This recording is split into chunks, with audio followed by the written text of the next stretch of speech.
தரல. சமயத்துக்கு ஏற்ற மாதிரி பயன்படுத்திட்டு நீ தேவை உன்னை பயன்படுத்தினா முடிஞ்சு போச்சு, தூக்கி போடுறதில்ல.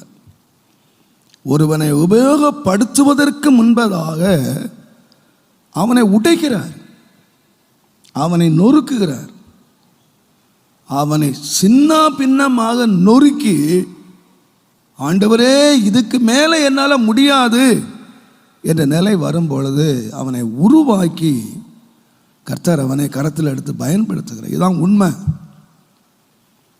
நாம் இன்றைக்கு நிறைய சோதனை வருகிற வேளையில் ஆண்டவரே எனக்கு வேண்டாம், எனக்கு வேண்டாம். ஆண்டவர் சொல்லார், நீ சோதனை வேண்டான்னு சொன்ன அர்த்தம் என்னன்னு கேட்டிங்கன்னா, என்னை உபயோகப்படுத்த வேண்டான்னு சொல்கிறப்பா. உன்னை உபயோகப்படுத்தணும், என் கரத்தில் எடுத்து நான் உன்னை பயன்படுத்தணும்னு சொன்னால் நீ சோதனையை சகிக்காம, நீ சோதனை வழியை கடக்காம நீ பொன்னாக மாற